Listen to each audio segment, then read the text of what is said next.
Pope John Paul II on Saturday Night Live and denounced the church as the enemy. Sinead O'Connor was 56.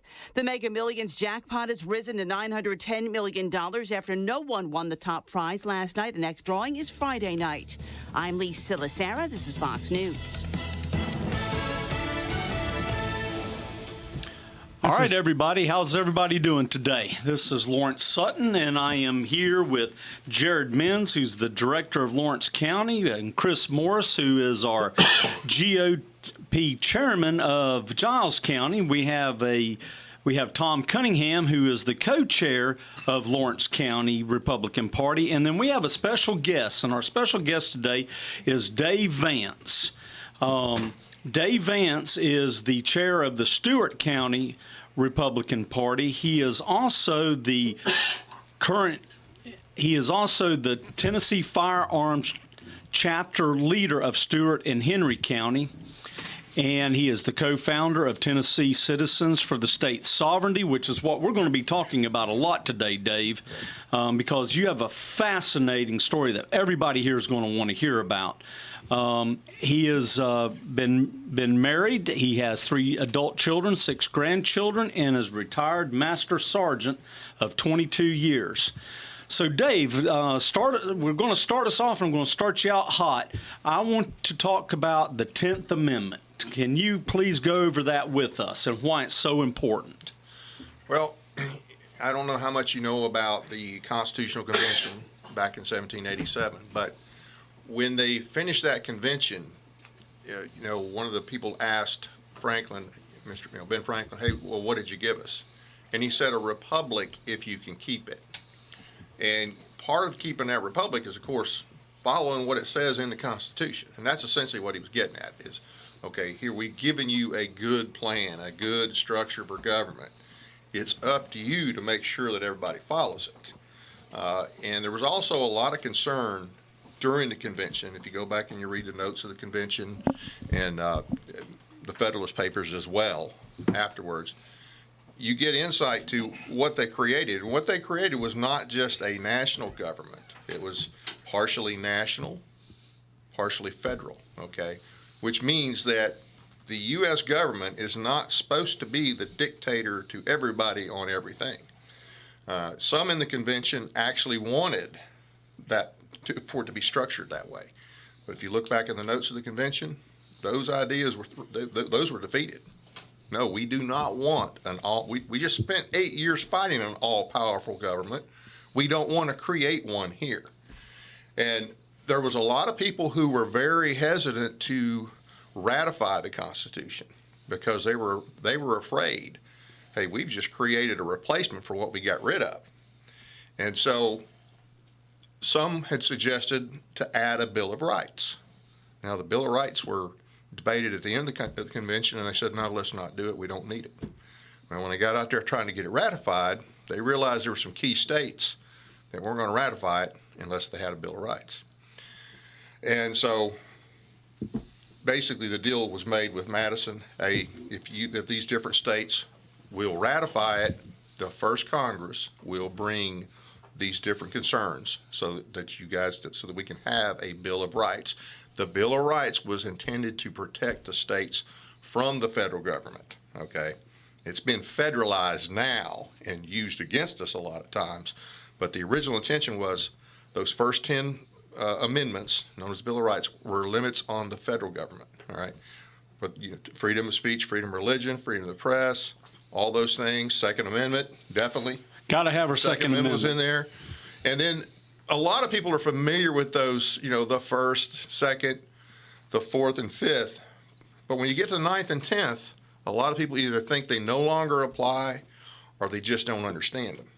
So I'm just going to read off 9 and 10 for you here real quick, if I haven't lost my place here. And that's a real good start. And like I say, they were afraid that they had created an all-powerful government, and they wanted to make sure that not only the people but the states had a way to protect from federal overreach. So the 9th Amendment says the enumeration of the Constitution of certain rights shall not be construed to deny or disparage others retained by the people. That's another way of saying just because it's not listed, doesn't mean we don't have it. Correct. And number 10, the powers not delegated to the United States by the Constitution, nor prohibited by it to the states, are reserved to the states or to the people. So that's the 10th Amendment in a nutshell. Now, this goes along with the powers that they outlined in the Constitution that they gave to the federal government. That's all in Article 1, Section 8. 18 to 20 things, depending on how you count them, that the federal government is supposed to do. You get to Article 10, it tells you things that states can't do. And then 9 and 10, that goes back to the Bill of Rights, where they wanted to ensure that there's no mistake, that these are the only powers that the federal government has are the enumerated, and all the other powers that are not specifically prohibited to the states, like declaring war or things of making treaties with other nations, so on and so forth. Those are federal issues. Those are the things the federal government is supposed to do. Everything else belongs to the states. Well, I think everybody would recognize that we haven't been following that. No, I would tend to think so too, because as far as I know, there's nothing in the first 10 amendments that say anything about I don't know, ATF or the Department of Health or the Department of Justice or any of these other things. We have actually given carte blanche for the government to come in and take over the states. And that's why I thought it was so important to have you come in here and explain to everybody, because you've been on the cutting edge. You have really spearheaded and have done a lot of work about what is called about the nullification. And I really want our listeners to understand why this is so important that we get behind what you have been doing. And as a matter of fact, you've had Joey Hensley has been willing to sign on this. Clay Doggett actually signed on to this last year. So kind of explain and wrap it up to everybody why this is so important. Okay. So for the 10th Amendment to have teeth, that it implies that somebody has to be able to do something when the federal government overreaches, okay? And that something is not just go to court. It's not, the answer is not, well, if we wanted to determine the lengths of federal power between the states and the federal government, we're going to have to go to the federal government and let them determine it. No, that's, going to court is one way. It's not the only way. And when it's clearly not a federal prerogative, then states really should do what's called nullification. And all nullification is, it's saying, hey, look, guys, see what this contract says? See what the Constitution says? This is not one of your powers. This is one of our powers. And we're not playing along. We're not playing ball. It's not secession. It's not declaring war. It's not starting a civil war. It's just saying, hey, guys, here's what the contract says. This is what the contract says. This is what we're going to do. And we're not going to play along with what you're trying to push. That's called nullification. And states there have been attempts in the past to use that. And some people say, well, it wasn't successful. But guess what? If you look, for instance, 1832 and the tariff of, they called it the tariff of abominations in South Carolina. Technically, South Carolina did withdraw their nullification petition, but guess what? The federal government also reduced the rates that they were concerned about as well. So, but the bottom line is we've got in the habit so much of deferring to the federal government and acting like they're a monarchy that we have to do. No, we don't have to do. Same thing as trying to be dependent upon the federal government. And that's part of the big problem we have. It's not just obeying anything and everything they put out. In many cases, we're addicted to our money they bribe us with, or they threaten to withhold from us, okay? And that's something we as a state, and every state has to deal with. That gets into blackmail, right? Absolutely, it's blackmail. It's absolutely blackmail. And this is one of those things, I understand we're not going to be able to go cold turkey. There's nobody living today that has ever actually lived under the Constitution as it was intended, okay? We've starting in the 20s and certainly accelerating in the 30s and certainly after World War II, the feds have taken control of so many things. So nullification, and I want you to think about something for a minute. I know most people, if they pay any attention to politics at all they look at is national politics. And we're well over a year out from the presidential election. But some people, that's all they're paying attention to. Now, I think our country would be a whole lot better off with another 4 years of Donald Trump. But guess what? That's not going to fix these problems that we've allowed to accrue over all these years. Yeah. So D.C. will never fix D.C. There's two things that it's going to take to fix our republic. Two types of intervention. Divine intervention, you got to pray for that, and state intervention. We're going to have to make our state intervene. We can't affect the other states other than setting an example. So how do we go about doing it? What have you been doing to get us to the point where we're at now when we have people like Joey Hensley looking at it? And Clay Doggett last year, he actually co-sponsored this, did he not? Yeah, let me clarify something. As far as nullification, it's something I've always believed in. To me, you can't say you believe in the 10th Amendment if you don't believe in nullification, because it has no meaning without nullification. Right. And there have been cases. There are. If you remember, I think it was it may have been the Medicaid expansion, when some of the states said, "Hey, we're not going to expand Obamacare. We're not going to play that game. We're not going to play that game." And Justice Roberts, who's by no stretch a conservative, he made the comment, states are sovereign entities. Sometimes they have to act like it. And that's what this is about. So as far as my involvement, I've always been supportive of it, but how I got going down this road lately is last year, Representative Bud Halsey sponsored a bill in the House it was basically a nullification process for Tennessee. Actually, it outlined several different processes for nullification. One of the avenues was, hey, the governor could push back and say, hey, no, this is not your lane and we're not doing it. Another one for the legislature to do it. And then there were still others for a way that citizens could do it, because, sometimes our legislators are not overly willing to stand up to the federal government. Are you trying to say, Dave, some of them are squishy? Oh, yeah. Some of them, I don't know how they walk. Okay. Some of them, I see no evidence of a spine. Yeah. And part of that goes back to the addiction to federal dollars, to being bribed with our own money and other states' money for that matter. So that is a big part of the problem. But it's funny because even though the bill did not get through the House, it was making headway in the committee, or through the committees. It didn't have any luck in the Senate per se, and we'll touch on that here in a second.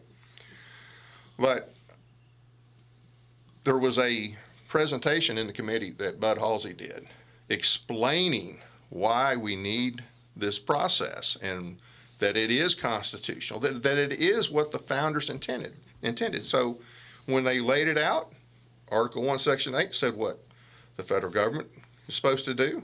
The 10th, Article 10 tells you what states can't do.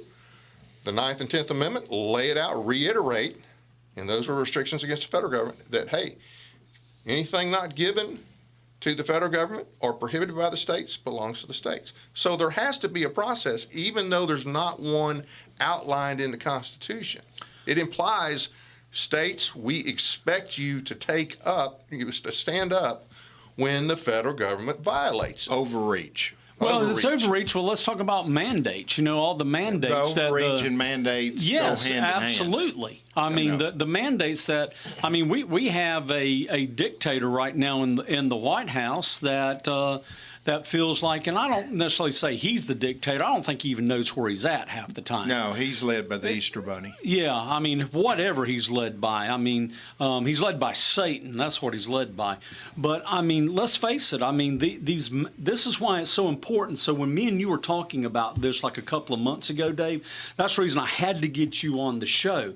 because I want our people here in Lawrence County to understand that, yes, we do have a way as in the state of Tennessee to fight back against this radical regime that we're dealing with. Yeah, we're not helpless.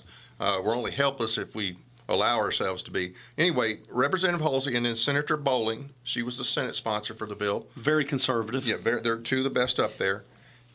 They put this process together, and you have to work everything through the committees before it gets to the floor and gets voted on. Now, I want to back up a little bit, though. And they basically, his bill, of course, makes reference to a lot of the things that I've said here. Article 1, Section 8, 9th and 10th Amendment, all these things. Well, in 2021, during COVID, October 2021, they had a special session, one of several that they've had. And Speaker Sexton and our Lieutenant Predator McNally, they both had a joint resolution. And basically, resolution, of course, has no teeth. But they echoed all these sentiments, this type of things that were in Halsey's bill, okay, as far as, hey, we are a sovereign entity, and you can't do X, Y, and Z to us, and we have a right to nullify. They use the language of nullification.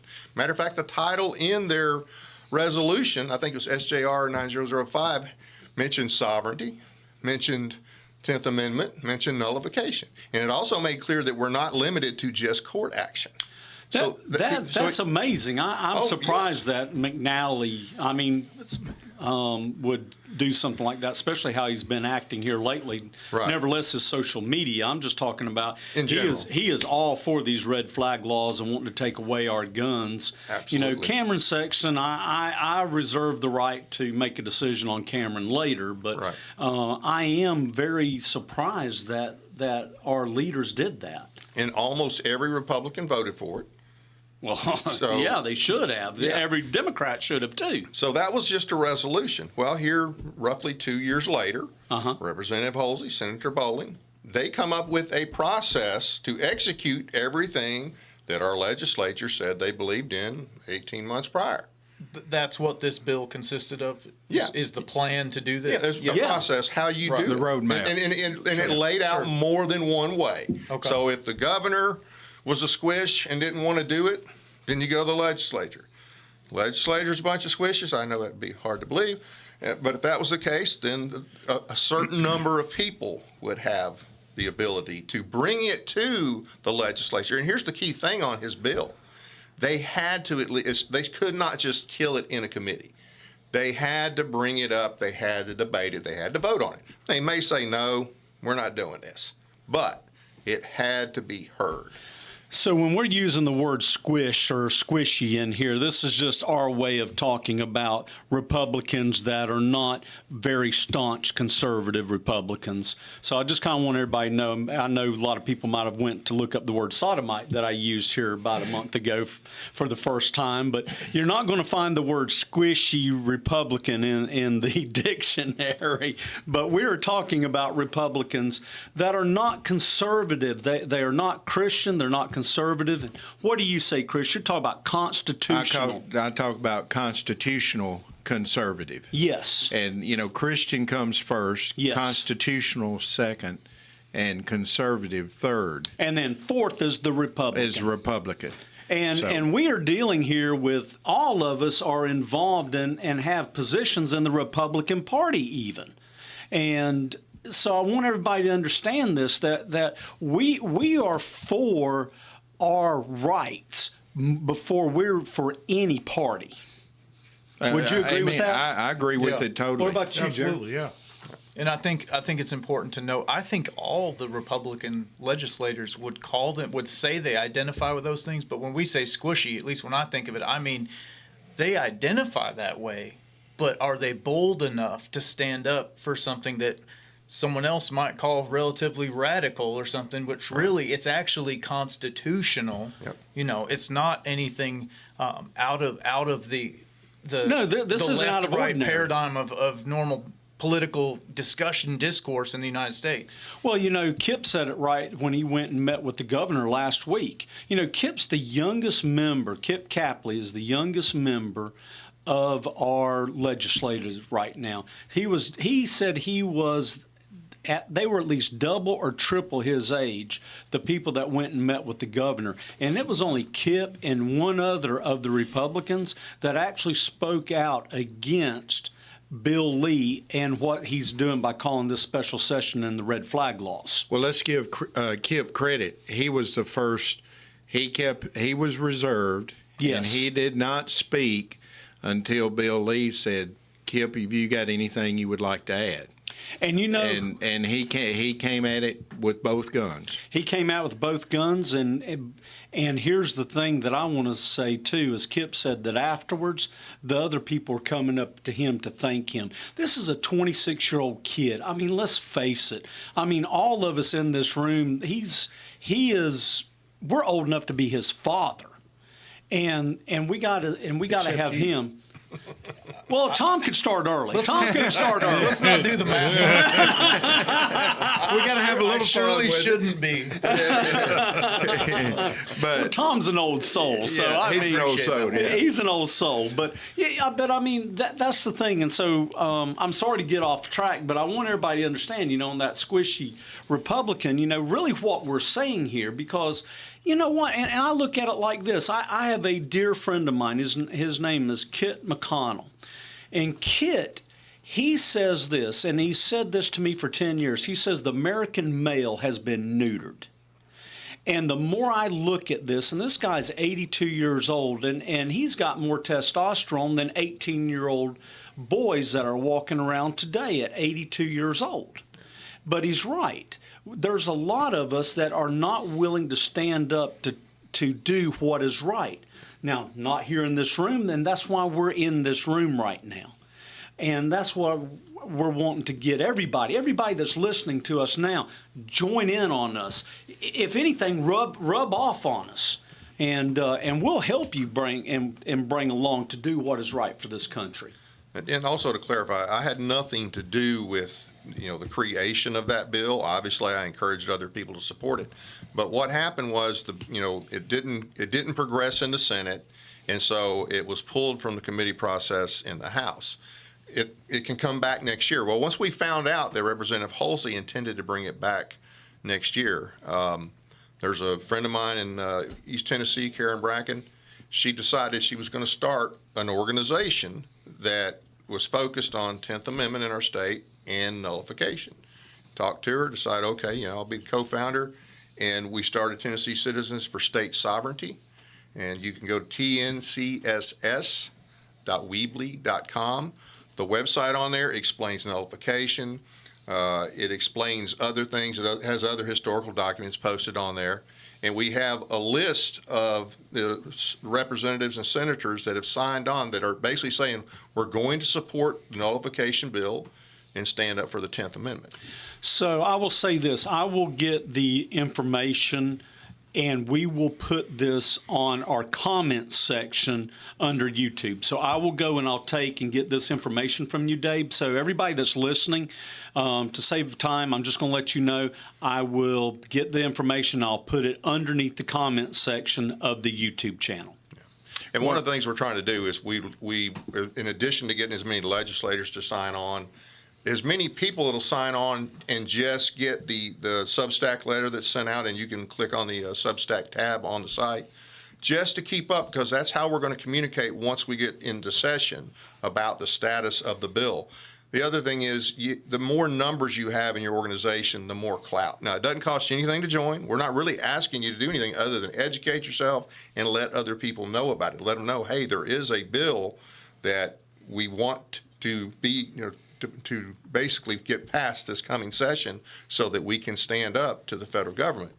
And we're probably looking at doing some training. I actually had Jeff Cobble on a show that I do. We'll talk about that later. I had him on last night. He's an attorney from Tennessee, and he's considered an expert on the Constitution. And we talked about 10th Amendment nullification and how important it is. It's teeth for the 10th Amendment. That's what nullification is. So I really don't think that we can save our republic any other way than, hey, guess what? Following the instructions. Is there any other states that have had any traction on this or get anywhere with this? I know Oklahoma did something, and I'll have to go back and see. In Oklahoma, I tell you what, they've got a pretty good legislature overall. They do. They're pretty hardcore, and so I think it passed. I won't swear to it, but here's the deal: we're the volunteer state. There's no reason we shouldn't be the first. And ask yourself, what are we going to do if states don't step up and challenge what's going on? D.C. will never fix D.C. They're not capable. Correct. So the only way is you got to change the dynamic somehow.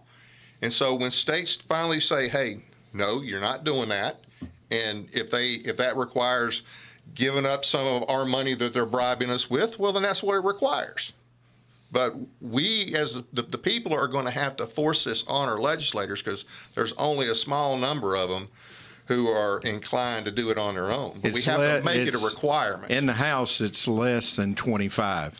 Yeah, and that's the House is pathetic, but it's twice as good as the Senate. Sure. Yeah, the Senate's only 7. Wow. Yeah. But I will say this, for everybody listening, we don't have to worry about Kip Capley. Right. We don't have to worry about Clay Doggett. Yep. And we don't have to worry about Joey Hensley. So, they're in our, where most people would hear. So our guys are very good. Now, I don't know where our senator that takes Lawrence County now, Paige Wally, stands, but you know what? Pick up the phone call and let's call and ask him. Where do you stand for this? He hasn't showed me, one thing that I've said time and time again, Joey Hensley has a great love for this county and the people. Yeah. And Joey greatly, and it broke his heart to lose Lawrence County. But Paige Wally hasn't showed me a thing. I'm going to be honest with you. I think he needs some attention, and people need to be blowing his phone up. Amen. Yeah, I agree with that. So you mean he was not one of the 7 that signed a no confidence poll on our Lieutenant Predator McNally? He was not one of the 7? No, I don't think he was one of the 7. I think I could name all 7, but he's not in the 7. I promise you. Well, is he supporting the red flag stuff? You got any reason to believe that he's supporting the red guys, flag? y'all got to have a meeting with him with several counties, and y'all can explain that better than anybody. So I will tell you what he had said. He had said that we need to at least have discussions. Now, he did not come out and say that he wanted red flag laws. Right. But he did come out and say that we should at least discuss red flags with the other side. And I told him when he did, and you two here are witnesses, Tom and Jarrod, Brandon just dropped his head and just went and handed me the microphone. And I told him, I go, hey, look, I said, you don't discuss evil with evil. And he says, well, you don't need to be afraid of it to have a discussion. And I said, why do I want to discuss something when the same discussions were held with Russia, China, Germany, Italy, when they were held with all these other countries, and we have over 200 million people that were killed once their guns were taken away from them. I said, I'm not afraid. I said, it's about like saying I'm homophobic or transphobic. I'm not afraid of that. I mean, I find it silly. I find it kind of dumb. I mean, and God actually calls it an abomination, but I said, I'm not scared of it by any means. I said, so why do you want to talk evil with evil?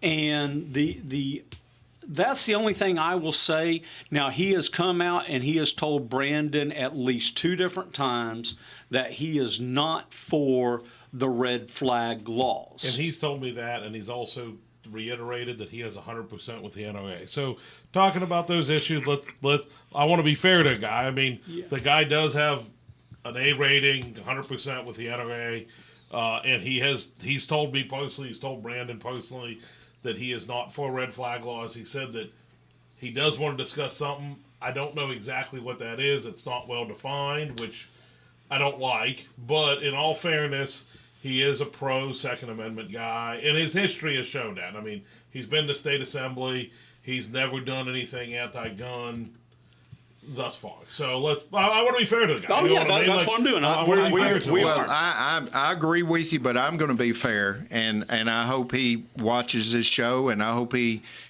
takes Lesson 101. Well, we've when we had invited him on a this very show. conservative bill that was very constitutional that Clay Doggett carried in the House and Joey Hensley carried in the Senate. And when Joey presented it, didn't even get a second, and Paige Wally was there and could have seconded it. That's proof in the pudding for me. That gets him a F. What was the me. bill? It was the drag queen bill. Okay. It was the most constitutional bill. I know Chris Todd over in Jackson, Tennessee, in the House carried it. I think Jack Johnson in the Senate. They thought they had the pudding on it, the most solvent, but it was ended up as one that we didn't get a second on. Now it did pass the House, and Clay Doggett is going to bring it back up and get it back into the Senate, and it just didn't get a second in the Senate. It didn't fail. But I will say this also, and I'm going to say this: we have reached out to Paige to come on to this show, and he hasn't done it yet. But yet we've had Joey Hensley on this show. We've had Scott Sapicki, who's not in our district, come on this show. And this is our Senate. Well, you Senator. had Scott Desjardins. Scott Desjardins is our district, but he is a sitting House of Representatives. U.S. Congressman. U.S. Congressman, yes. He was on our third show, actually, we ever did. And he actually called us to come on our show, which I found very humbling to have him do that, because Scott Desjardins has always voted like I would want to vote. But we have asked Paige Wally to come on. Paige Wally has not responded to come on yet. And I know Richard Archie. And Richard Archie, who you know very well. Matter of fact, I learned about you, Dave, from Richard Archie. And Richard Archie, if you people don't know, he is one of the directors of the Tennessee Firearms Association. And you can say whatever you will about the NRA. I'm not a huge NRA fan by any means, but I do belong to the Tennessee Firearms Association.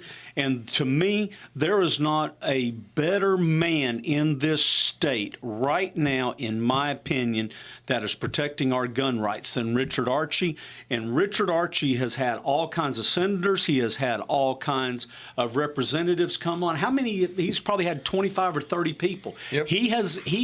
Paige Wally will not even return his call, because Richard Archie, when I seen him at your meeting that you had, Richard Archie asked me if I would get a hold of Paige Wally. And Jarrod, I asked you about it. Have you reached out to him? I have not. I have to admit, I forgot. Okay, you forgot about it. Okay. So, but I mean, We're going to have to issue some punishment for the constable. You're neglecting your duties. I know. hey, John Myers has already threatened to impound his car if he gets caught running a red light again. Oh, Lord. It was allegedly a stop sign. It was not a red light. Oh, well, hey, we're part of the media. We have to embellish, don't we, as part of the media? And We have got to fun. embellish a little bit. We got to break the monotony in here. That's a requirement. But, getting back to this red flag session, this special session, red flag down, as John Rich calls it, here's something that worries me a little bit about our governor. Number one, he's not us sitting in this room. Okay? Right. He likes And drinking tea and crumpets. We're not tea and Right. crumpets people. Right. But anyway, the thing about our governor, I think if there's some form of red flag legislation passed in your state, you get a cherry from Washington, D.C. and Joe Biden. Yep. You get some federal funding again. So everything's funny when it comes to money. Absolutely. And people are willing to sell their soul to the devil for money. What did Jesus say? You can either serve God or mammon, but you can't serve both. Both, that's right. And mammon was the god of money. So here's where we're at. Now, you may want to comment on that. Oh, I definitely do, but I want to back up just a second. You talked about the bill that did not get a second, and that The drag queen bill. right. That was the same bill. The same committee that Janice Bowling's nullification bill did not get a second. That same failed. day. Now that happened to. I'm sure it's purely coincidental. I'm sure it is. That was the day after Lieutenant Predator McNally did his internal poll on whether or not they had confidence in his leadership, and then we had only 7 people who had the decency to say, no, we don't have confidence in you and you should step down. So I'm sure it's just coincidental to the next day, because I'm pretty sure that Janice was probably not one of the ones who supported him. So Wally was not the only one that avoided seconding that, but it makes me, and I don't know, I know him by reputation, and what I know is not great. I can't speak a whole lot to the gun side other than I don't put a lot of stock in NRA either. I put a whole lot more in the TFA, because I look, do they support the TFA's bills or do they oppose the TFA bills? Because most of the bills are run in the state by the TFA. You got to remember, NRA. NRA is a national lobby group. Absolutely. So TFA is state. So I don't know, but it sounds to me, and you guys will have to figure it out for yourself. He's your senator, he's not mine, but it sounds like he supports old fags and possibly red flags. Now, So wait that's a on minute, you. wait a minute. You have to figure that one In out for Giles yourself. County, Joey Hensley is our senator. So Oh, okay. Well, wait, on the drag show thing, I want to be fair to folks.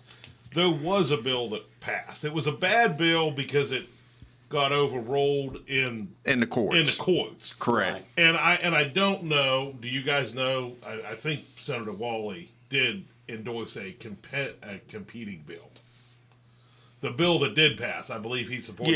Yeah, he did. And He so, did. in all fairness, we don't want to be those folks that go, well, you voted against this bill. Well, he voted for another bill that had some constitutional issues, which we probably don't even agree with. Like, if any one of us read the bill, we'd go, it was probably a liberal court that overruled it. So in all fairness, And it was. Yeah. But So- the bad thing about it, it was a Trump-appointed judge. okay. That But I did just it. want to get back to But he didn't did give a not. second. He did not. Here's the thing: if he didn't vote for the second a drag show bill, it was because it was in competition with another drag show bill, and neither one of them, anybody in this room wouldn't have. We would have supported both of them.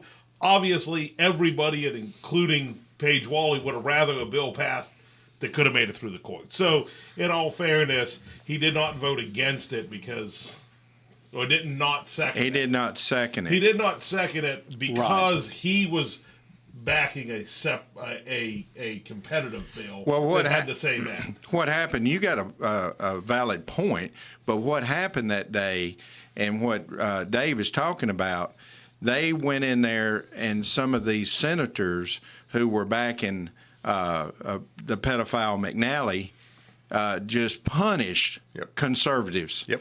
They destroyed good constitutional bills, and shame on them, and every one of them should be sent to the House in their next election. Pure and simple.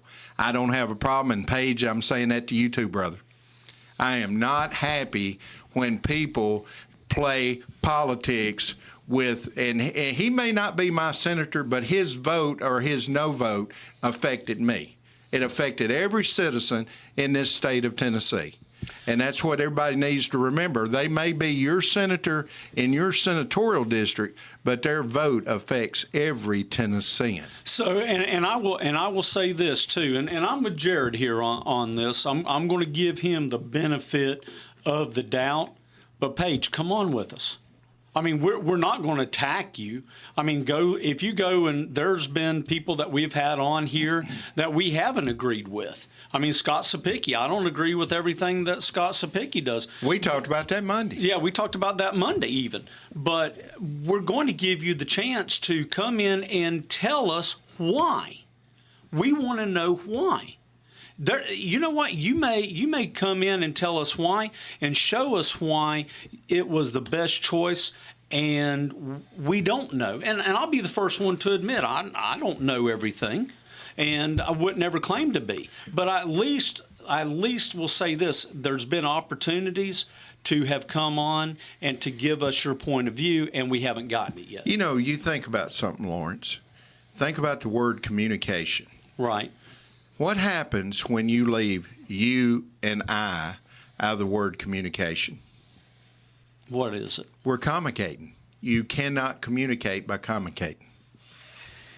You know, think about it. Yeah, yeah. So if a person's not willing to communicate with you, there's an issue. Right. You know, so we've all got to communicate openly, and we're all doing that right here. Right. Good dialect. Now, But now I'm going to say this too. In all fairness, is Brandon's one that's been reaching out to him, and I haven't reached out to him. I do have his number, but I think he should have my number. But I know Brandon has said at least 2 different times he has reached out, and Brandon's not here right now today, but Brandon has reached out at least a couple of different times to him to, hey, come on, we want you on air. And we're not going to beat him up, because I genuinely want to give him the chance. I would much rather him come in and see our ways of thinking, because I think our way of thinking is what his other 7 counties think as well. My issue is this. I can have disagreements with somebody, but I have a issue with someone that thinks that they are so smart that they know better than all their constituents, instead of what you're supposed to do is go do what your constituents ask of you. your grassroots. That's correct. I do think it's important to as the constituency in it's an interesting relationship that we have with our elected officials, right? Because we are supposed to hold their feet to the fire when necessary, right? But we have to give them grace when they move the direction that we Absolutely. are asking them to. There has to be room. You don't corner your enemy in a corner and give them no way out, right? Well, Paige Wally's not our enemy. No, but I'm just saying, when you come that. into opposition with somebody, yes, on this an is issue, opposition. Yes. I agree. You're right. Nobody here is our enemy. Right. But when you come into opposition with someone, you have to give them a way to move.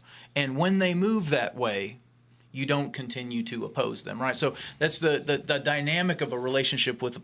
We are not supposed to be just chummy with politicians either. Because we're here to hold their feet to the fire when There's necessary. accountability, like you're speaking of. Absolutely. And at the same time, when they go the direction we're asking them to, we need to acknowledge that and come alongside them. Chris, we got a good we got a good relationship, right? Yes, sir. But me and you have even butted heads on a couple of different things. Right, and we're still friends. And we're still friends. But we've butted heads, haven't Right. we? So, I mean, I love what you say there, Tom. That's a great way of putting it. It is. Yes, Dave. I do want to say one thing. Regardless of whatever his reasoning was for not seconding it, everybody does need to understand that is a tactic that leadership uses up there, okay? That may not have been the case with him, okay? You guys will have to figure that out for yourselves. He's not my Right. senator. Right. But don't kid yourself for a minute and think that they don't shut out people that don't play ball with them. That's their bully They tactics. do that a lot. And when they do that, and they're basically just telling the people that guy represents, I don't care about you. And on the other hand, when those representatives or senators cater to what leadership wants, and it's not what their constituents want, they're kissing that so-called leader's butt, and they're giving you the finger.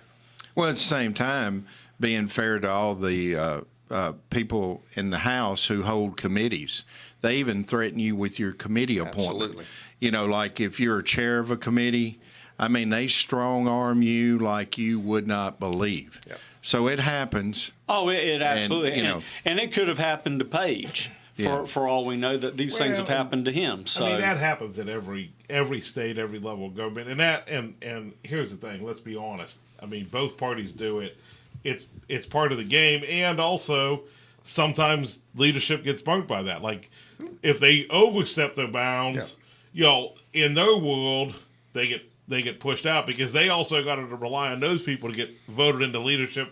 So it's all a balancing act. I'm not saying that I'm not excusing it, but I think here's the thing: if we had somebody from leadership representing our district, nobody from our district is the speaker of the assembly or anything, but if they were, they would use those tactics to get their agenda through. And I mean, I'm not excusing it, but I'm just saying, like, it's like You're at making DC. a point. Yeah, it's like at in DC, and it don't matter if it's the D's or R's running it, and it's like at in Oklahoma, and and in Nashville. I mean, So here's the only thing I can say to that, and this is the problem with politics: is they have an agenda instead of doing what's best for their people, and a lot of times they don't do that. And I will say this, and this is the reason I'm involved, is because of people having agendas. I have no agenda here. You can tell me to go home tomorrow, and I'll be okay, I'll go home. If somebody comes in and they can do this job better than me, I would want them to come in and do this job better than me. Jarrod made me think of a point, and you did too. Y'all are talking about how people, they have their own agenda. Yes, sir. Well, we've got a county that comes over to our county meetings, Lincoln. And have y'all seen anything on the news about Lincoln County, Tennessee, or Fayetteville? Have y'all been watching it? Man, they're trying to have an enormous property tax increase. Oh, yeah, I did see that. It is major. Was it like 30% or something? 38 or something. It's way on up there. At one time, it was at 52%. Oh, and my they lowered goodness. it down, and it's failed again. And what is actually happening? You've got people sitting on that county commission who are directly either employees of the county government or their spouses are employees of the county government, and they're voting on budgetary items that's going to increase their paychecks. But the other thing is there is a provision in the TCA code about conflicts of interest. And if I'm sitting on the county commission, which I have in the past, and if I had a conflict, I had to make it known to the full governing body. Right. Well, these folks over there, there's about 4 or 5 on that county commission that have never declared a conflict, and they say they don't have to. And in the TCA code, we got a couple of county commissioners really pushing it that has said, hey, this is what's happening. Clay Doggett is a representative over there, one of the representatives, and he said, hey, it's here's the conflict. I've showed them the conflict. And then they say, oh, if you bring that up, they're telling these commissioners, they bully them. If you bring that up, you're going to look like an idiot. Well, they said that to Clay Doggett. No, they're saying that to the county commissioners who are trying to do the right thing. Okay. They didn't say it to Clay Doggett. But Clay wouldn't care. Clay needs to make an appearance at their next meeting and explain this to where they're having trouble with the county attorney and with the county executive. And some things need to be done, and this is how things happen. We're talking about Nashville and the bigger picture in our state, but it happens right on your back doorstep. Well, the thing is, and I know this is a little bit different than what you're talking about, but that is the way our government flows so much. Like, the federal government says something, and they tie money to it. And then then the money comes down to Nashville, and, a lot of times, in our local government, I mean, you said you sat on the county commission in Giles County. It's no different than Lawrence County. Mm-hmm. And, you talk about big tax increases. Well, here's the thing, look at Murray County, look at Rutherford County. The student population explodes. The impact. The state comes in and the state says, you got to build schools. You have to build these schools. The state mandates. Right. Then even if the county commission goes, well, we don't want to do it, they have to do it. And then the state will come in and go, well, you got to raise taxes to pay for these new schools we made you make. So, every level of government, because all the money flows from they take the money from the citizens and it all goes to the Fed. Like, a lot of what we pay, everybody pays a lot more money to the federal government than we do the state of Tennessee or Lawrence County. Like, they get a bigger chunk of the pie, right? And they control it. And so that's, like, I don't know the politics exactly what's happening in Lincoln County, but it might be state mandates that they're trying to fulfill with some of these tax raises. I don't know. Well, a lot of it's going to. I don't believe it is, but I know I'm familiar with what you're saying there. That has like happened. like in Rutherford County, they built 4 schools that were like $60 to $80 million because people moved in, and then they had to raise their taxes. They'll be and those farmers that have owned farms in Rutherford County for it's game changer. And their taxes have doubled. A lot of theirs is going to salary increases. Okay. And their director of schools used to be Lawrence County's director of schools, and I think his current salary is like $196K. And if this budget passes, or the original one was going to carry him to $249K. Well, you know, that's you know, in Williamson County, think about their population. Now, I'm talking about Williamson County Schools Director, not Franklin City. Yeah. He makes $140K, but our governor makes a little less than $250. So you're going to pay a director of schools more than you're going to pay the governor of Tennessee? And we're paying him to violate our rights. Right. With the red flag law. Yeah. You know, we could. we The bad thing is, hour goes by too quick when you're having fun. It I does. know, we're at 55 minutes. Yeah, we're almost done, but I do want to give Dave a chance to discuss his podcast, The Tennessee Informer. Can you tell us real quick about The Tennessee Informer? Yeah, it's a webcast every Monday from 7 to 8 Central, and I have all the guests are politically related or involved with different issues. I've had Bud Halsey, I had Jeff Cobble last week. I'll have John Reagan Monday, and it's all focused on Tennessee politics. And you've had Clay Doggett. I've had Clay Doggett, yeah, and I hope to have Rusty Grill. Well, I have Rusty Grill set up for the 7th. And I like to get Kip on there. He'll have to come on one day right after his show, so I got to talk to him about that. Yeah, But I do try to focus primarily on Tennessee. I will deal with some issues, federal issues, and how they're affecting us. For instance, illegal immigration, which is a problem for all of us. I do want to say two things real quick. One thing is on the red flag law. Bill Lee, when he was running the first time, initially I was at one of his early meetings, and he was asked about constitutional carry. And he said, well, the Sheriff's Association doesn't support it, so I don't support it. Well, by the end of the campaign, he'd sent a letter to the TFA telling him he was the greatest thing since sliced bread where the Second Amendment's concerned. So he has no credibility on the issue, in my opinion, especially when you look at what he's done ever since Bruin was passed. Bruin was passed last year. So you would have thought we'd have spent this year getting our state in compliance with Bruin. Oh, no. We've drug our feet, especially the Senate. The Senate has killed us. I was about to say, Kip Capley had a couple of really good gun bills. And they got killed. They got killed as soon as the Covenant shooting happened. How convenient. Yeah. I'm just, call me a conspiracy theorist. One other thing to think about. If you haven't read the Tennessee Constitution, our Declaration of Rights are right up front. It lays them out, and they mirror, and there's additional things besides what we have in our U.S. Bill of Rights. And, of course, it includes Section 26 as your right to keep and bear arms. Well, then if you look over in Section 11, Article 11, Section 16, it says that the rights prefixed to this Constitution shall never be violated under any pretext whatsoever. Right. So there's nothing constitutional that he can do in this special session in reference to guns. So based upon what you just read, just right there, that's almost seems like an impeachable offense. Well, it would certainly, I would think, be if lay the groundwork. Ask something, but I would ask. I wonder why. And here's the thing: he knows that he is taking a risk, an actual public security risk by doing this in the middle of summer. Kip he knows told him the that. left is going to. He's been told all these things. He apparently doesn't care. But I'm just wondering why nobody has asked him.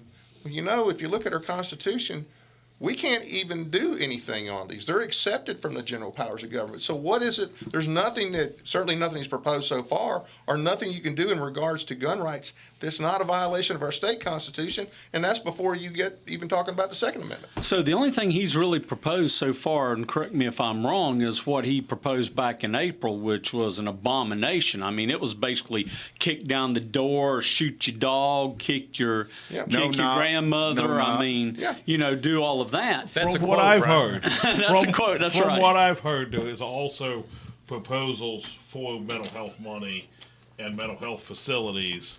But here's my biggest issue is,